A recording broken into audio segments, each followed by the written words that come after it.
quoi de mieux pour commencer février que de parler des lectures de janvier? Ouais, je sais, on est toujours aussi prévisible sur cette chaîne.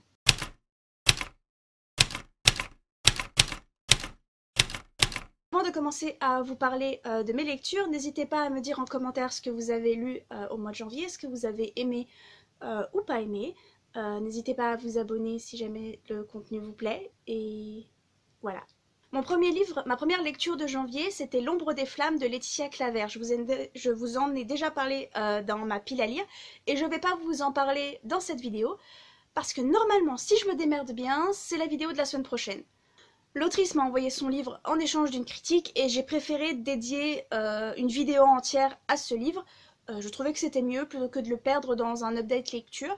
Donc du coup, normalement, non, ça sort le 14 février, et normalement, si je me débrouille pas trop mal, le 14 février, c'est la semaine prochaine. Ensuite, je vous avais parlé dans ma pile à lire de Six of Crows de Leigh Bardugo. Je pense que j'aurais dû lire Grisha avant. Dans ma pile à lire, je vous disais que je savais que Six of Crows, les livres Grisha et Shadow and Bones, je crois, font partie en fait du même univers.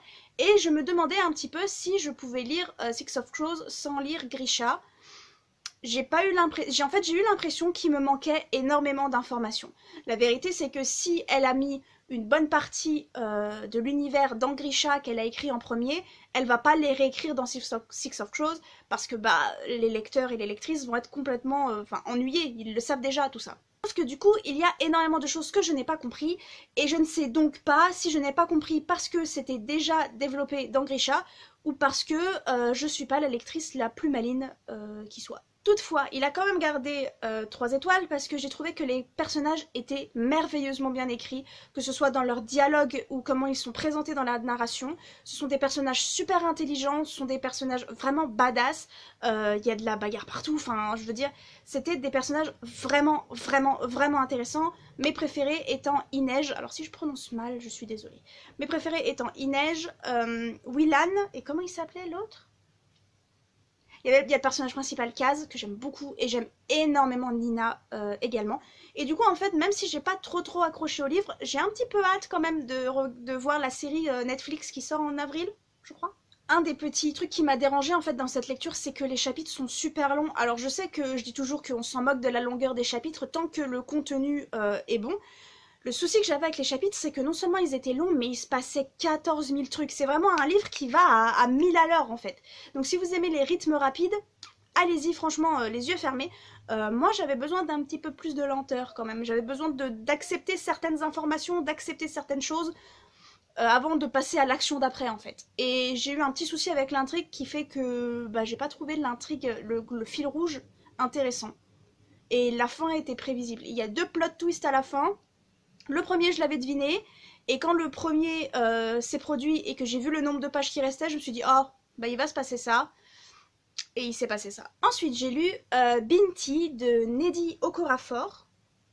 J'espère bien prononcer son nom, sinon je suis désolée. Qui a également eu 3 étoiles.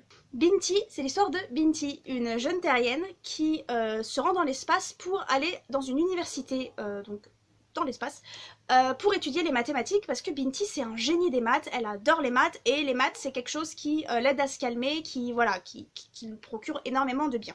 Le problème c'est que la famille de Binti, elle voudrait bien qu'elle reprenne le business familial, entre guillemets, et c'est pas du tout ce que veut Binti, et elle s'enfuit un matin pour prendre un vaisseau un peu étrange, mais pour prendre un vaisseau vers cette université, et il se trouve que ce vaisseau se fait attaquer par les Méduses, qui est un peuple très agressif, et il tue littéralement tout le monde sur place, sauf Binti.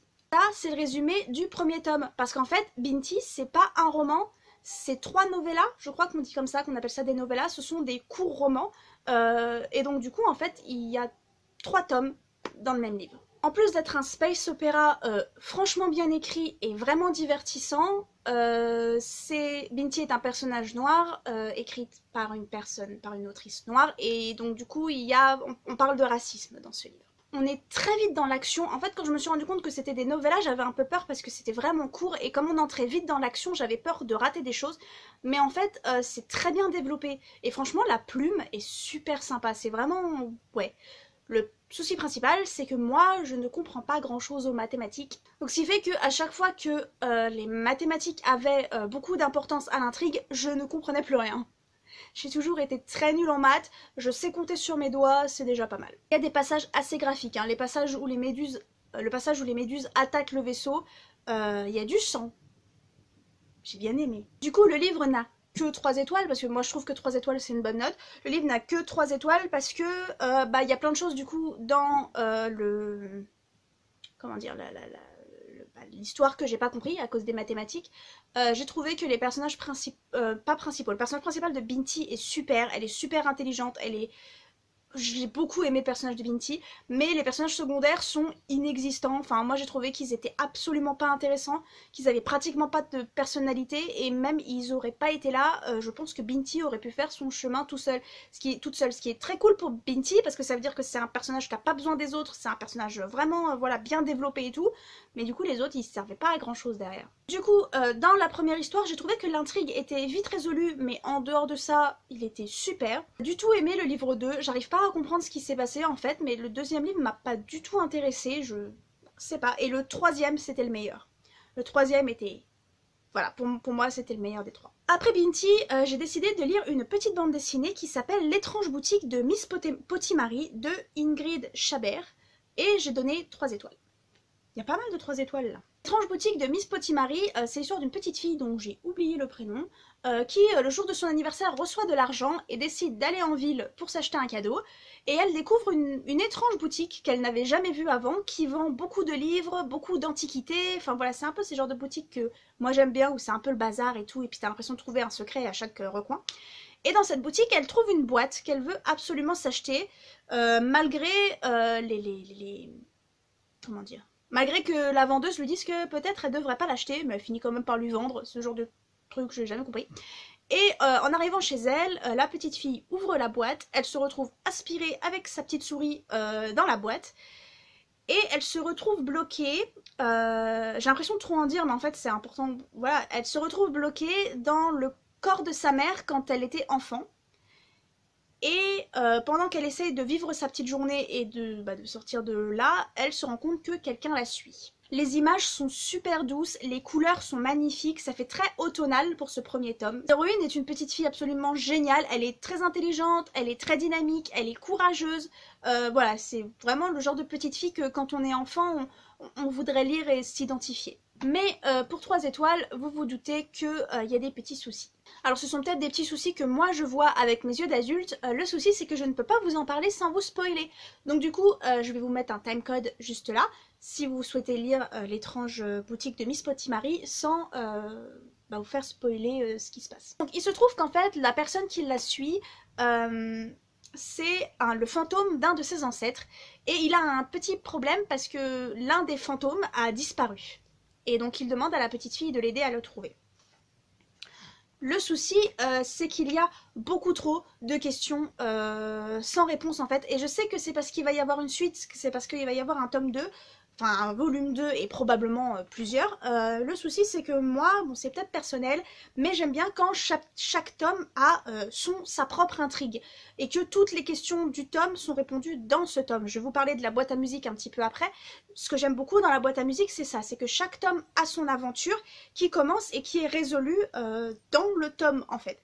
Et ensuite il y a un petit cliffhanger à la fin qui vous donne envie de lire la suite, mais c'est complètement détaché de l'intrigue. Et avec l'étrange l'étrange boutique de Miss Potimari, je n'ai pas eu ça, c'est-à-dire pourquoi elle se retrouve dans le corps de sa mère. Ça sert à rien à l'intrigue. Franchement, ça sert à rien. Elle serait revenue dans ce monde-là, elle aurait vu sa mère de loin, ça aurait été la même chose. Pourquoi la souris se met à parler? Personnage très rigolo, mais pourquoi? Il y a aussi une très grosse facilité scénaristique. Il se trouve que le fantôme qui a disparu, c'est un autre fantôme qui l'a kidnappé. Et donc, la petite fille, elle prend son courage à deux mains, elle n'a pas peur et elle décide d'aller affronter ce fantôme pour aider l'autre fantôme. Et elle pousse ce fantôme dans une tombe. Le méchant. Elle pousse le méchant fantôme dans une tombe et là, le fantôme de son grand-oncle dit « Ah bah oui, c'est bien ce que tu viens de faire parce qu'il faut le pousser dans sa propre tombe pour le vaincre. » C'est un peu facile, non? Puis comme par hasard, c'est la bonne tombe. Si avant qu'elle le pousse, on avait eu un petit indice, une petite énigme menant à ça, ou même si le fantôme avait directement dit pour combattre le méchant, il faut le remettre dans sa tombe, le repousser dans sa tombe. Là, ok, pas de souci. Mais vous allez me dire que comme par hasard, elle a décidé de le pousser dans une tombe. Comme par hasard, elle le pousse dans la bonne tombe. Et comme par hasard, c'est comme ça qu'il faut vaincre le méchant. C'est trop facile. Peut-être que les enfants s'en rendront pas compte, peut-être que les enfants, voilà, mais moi ça m'a dérangé. Ensuite, je vous parle de mon coup de cœur du mois, mais j'étais certaine que ce serait un coup de cœur. C'est Le Château de Hurle de Diana Wynne Jones. 5 étoiles.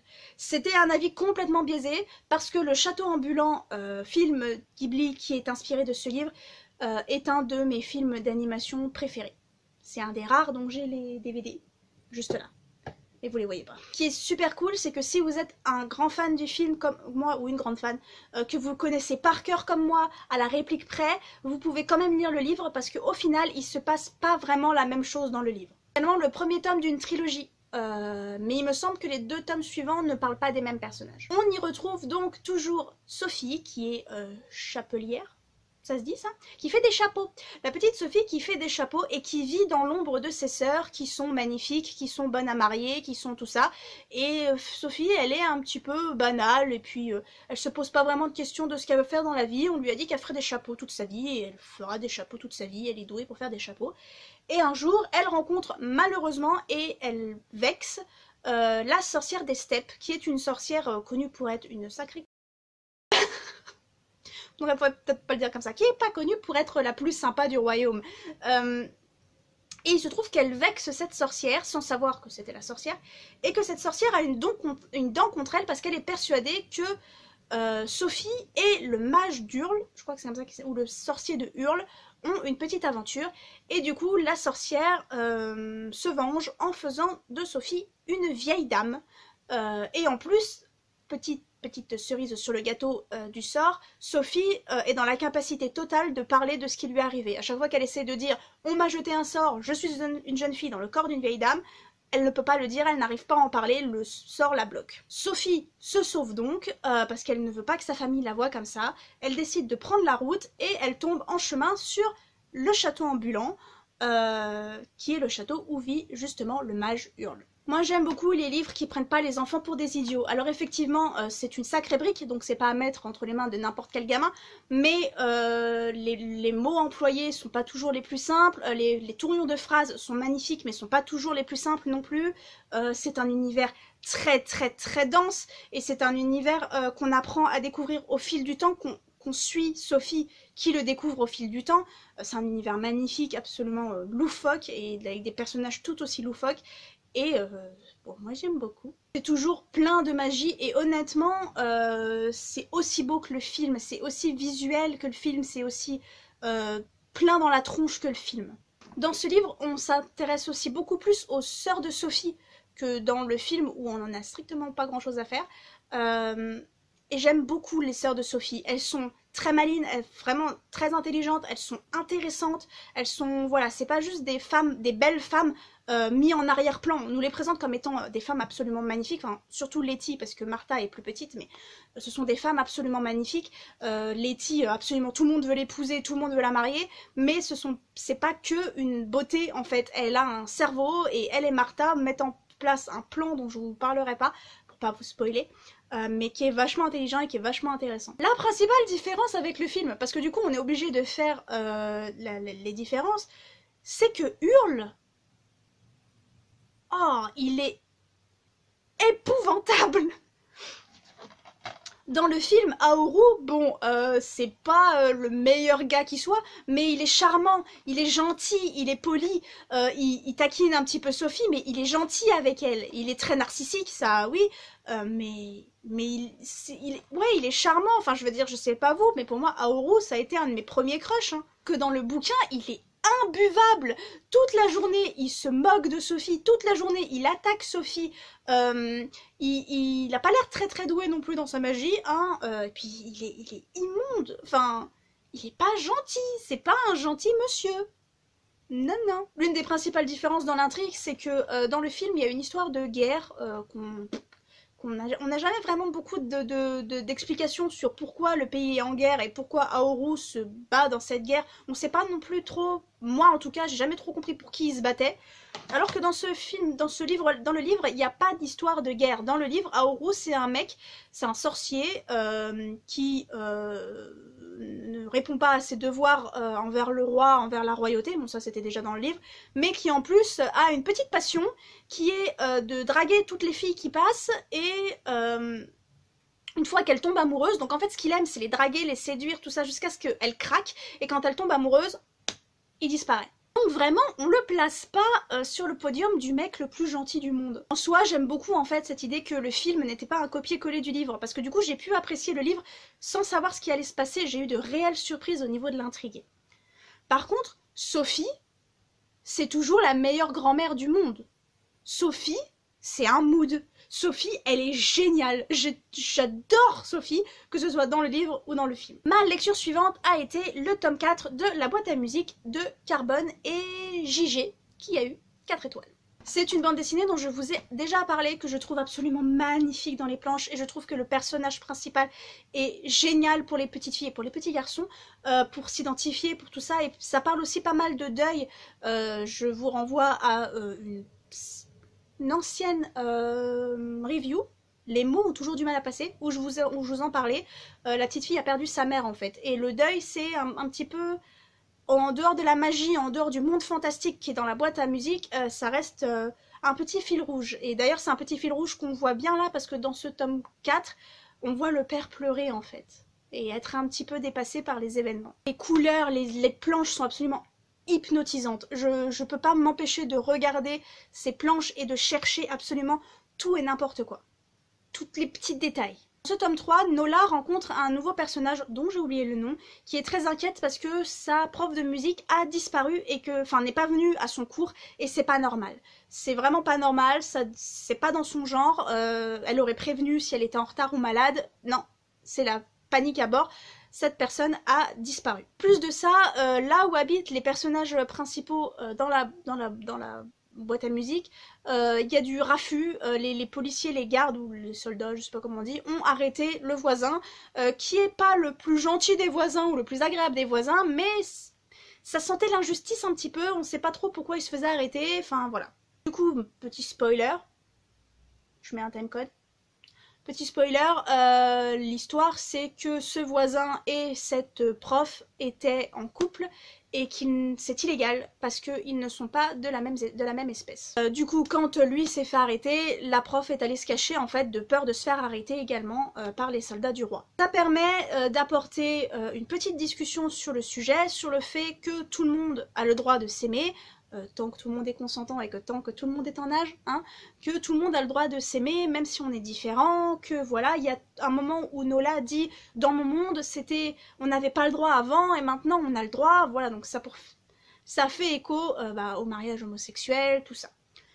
Mon petit souci que j'ai, c'est que j'ai toujours l'impression que cette histoire, enfin j'ai toujours l'impression, comment amener ça, ce n'est pas la première fois que je vois ce message délivré de cette manière dans un roman pour enfants, dans une histoire pour enfants, où en fait il ne s'agit pas de deux créatures du même genre, ou de ce qui pourrait être le même genre dans l'univers, mais de deux créatures hétéros, à ce qu'on sache, peut-être qu'ils sont bi, je sais pas, mais de deux créatures hétéros qui ne sont tout simplement pas de la même espèce animale. La prof est un oiseau et le voisin que j'aime beaucoup est une sorte de monstre un petit peu poulpe avec des tentacules et tout ça.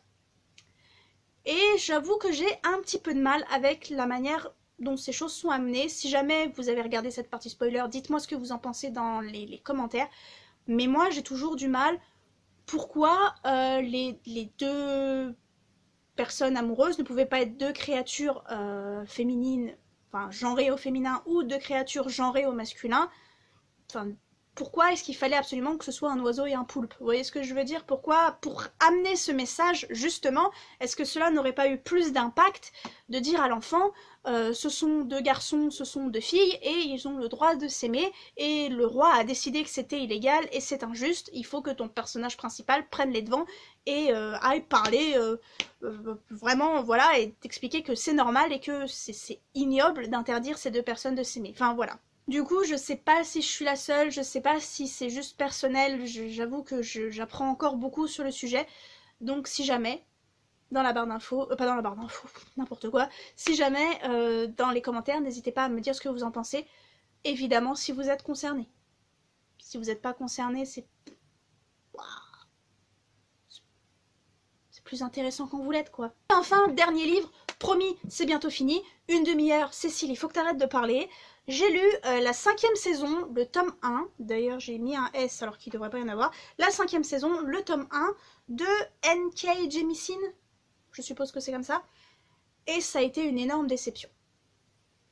Je sais plus si j'en ai parlé ici ou pas, mais ce que vous devez savoir sur moi, c'est que je suis une grande fan de SFFF, principalement de fantasy, s'il pouvait y avoir un peu de queer dedans c'est encore mieux, mais que je lis surtout du young adulte et de la jeunesse, en dehors du prieuré de l'Oranger, juste là. Et bah, je voulais me mettre à lire de la fantasy adulte. Le souci c'est que quand je lis de la fantasy adulte, je capte rien du début à la fin. C'est ce qui s'est passé avec la 5e saison. Je pense que 70% de l'intrigue m'est carrément passé au-dessus. J'ai rien compris. Je suis très déçue. Il y avait une très bonne entrée en matière et c'était super intéressant de voir, c'est la première fois moi que je vois ça dans mes lectures, une narration à la deuxième personne. C'est-à-dire que le narrateur, dans certains des chapitres, surtout au niveau du personnage principal, s'adresse à vous. Au lieu de dire « elle a pris sa tasse de thé », vous prenez votre tasse de thé. C'était très déroutant, mais c'était intéressant. Il y avait d'ailleurs aussi également l'usage du présent. En général, j'ai du mal, mais j'ai fini par m'y habituer au fil des pages.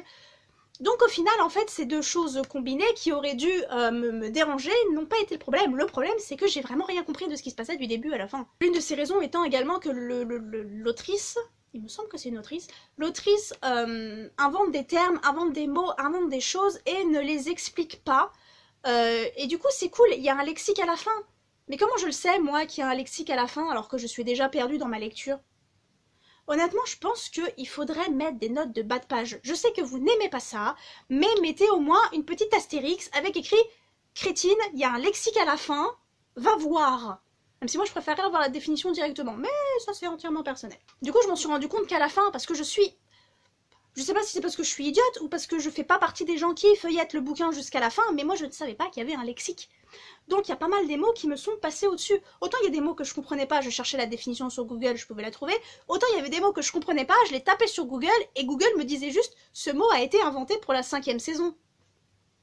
Oui, mais il veut dire quoi? En dehors de ça, il y a une scène de sexe qui m'a mis étrangement mal à l'aise. Je sais pas si on peut appeler ça un viol. Honnêtement, là, je me lance sur un terrain où je ne sais pas. Mais il y a une scène de sexe entre deux personnages où aucun des deux n'a l'air d'avoir envie de coucher, ni elle ni lui, où elle dit, enfin la narration dit que quand ils couchent ensemble, à elle, ça lui fait mal. Il y a au début, donc elle veut pas coucher avec lui, lui il est un peu réticent, et en fait elle lui fait une espèce de, pas de chantage, mais en gros elle lui dit mais de toute façon si c'est pas avec toi que je couche, ce sera avec le prochain mec, enfin... De toute façon, moi, ce soir, je vais coucher avec quelqu'un, que je le veuille ou non. Donc, soit c'est avec toi et tu gères le truc, soit c'est avec quelqu'un d'autre et on sait pas ce qu'il va me faire, en fait. J'ai trouvé ça étrangement malaisant, je trouve que ça se rapproche pas mal du viol, même si les deux sont consentants en soi, puisqu'ils ont tous les deux décidé de coucher, ils ont tous les deux pas envie, et apparemment, ça a pas l'air d'être très agréable. D'après ce que j'ai compris, parce que, évidemment, j'ai pas tout compris, mais d'après ce que j'ai compris, elle voulait tomber enceinte. J'ai pas trop compris pourquoi ce mec-là et pas un autre, enfin bref, mais ça m'a mis extrêmement mal à l'aise et en fait, pourquoi il faut qu'il y ait un viol dans pratiquement tous les bouquins de fantasy pour adultes? Pourquoi c'est quelque chose pourquoi ça vous paraît évident? Et en plus c'est triste parce qu'il me semble que c'est une autrice, parce qu'il me semble que quand j'ai vu cette scène, je suis allée vérifier, donc il me semble que c'est une autrice. Habituellement, c'est quelque chose qu'on met sur le dos des hommes, en fait. Parce que c'est vrai, Messieurs, quand vous écrivez de la fantaisie, vous n'êtes pas obligé de foutre un viol. Mais alors de savoir que c'était écrit par une femme, ça m'a mis encore plus mal à l'aise de me dire mais pourquoi?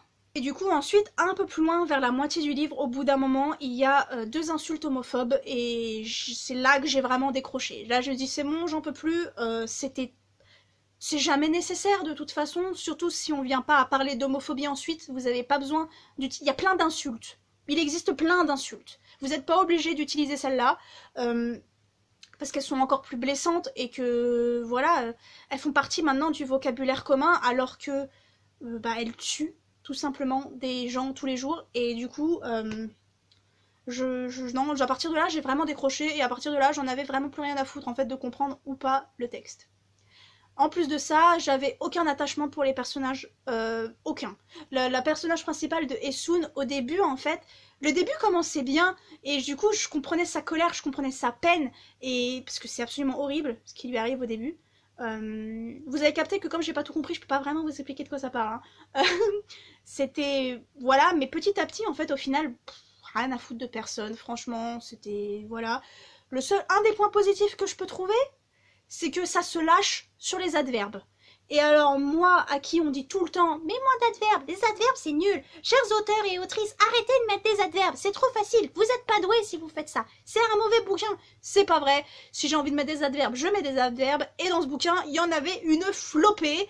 Et j'ai pas trouvé que ça ralentissait la lecture. J'ai pas trouvé... Alors je sais pas si c'est dû à la traduction ou pas, hein. Mais j'ai pas trouvé que ça ralentissait la lecture, j'ai pas trouvé tout ça, je me suis retrouvée plutôt contente à me dire je peux mettre dans mes romans de fantasy des adverbes, qu'est-ce que tu vas faire? Au final, en fait, j'ai pas fini le livre, je me suis arrêtée à peu près à 75%. Ça me gonfle parce qu'au final, c'est un livre qui a été énormément applaudi, en fait. C'est un livre qui a beaucoup plu et je comprends pas à côté de quoi je suis passée. Non. Ça l'a pas fait. C'est la fin du coup de ces reviews. Cette vidéo est beaucoup trop longue. Je suis désolée. C'est la fin de ces reviews. J'espère que vous allez bien. Et oui, dites-moi dans les commentaires ce que vous avez lu, ce que vous avez aimé. Mes réseaux sociaux sont en barre d'infos si jamais vous voulez m'ajouter sur Goodreads. Et également, je mets en barre d'infos depuis pas longtemps les chaînes YouTube des copines. Voilà, si vous êtes allé aussi loin que là, là, ça fait 40 minutes que je tourne. Si vous êtes allé aussi loin dans la vidéo, merci. N'hésitez pas à aller voir les chaînes YouTube des copines dans ma barre d'infos. J'ai décidé en fait que automatiquement, dans ma barre d'infos, vous aurez toujours ces chaînes de présenter parce que c'est important de parler des copines. Voilà. Je vous souhaite une excellente journée, je vous souhaite d'excellentes lectures et on se revoit la semaine prochaine.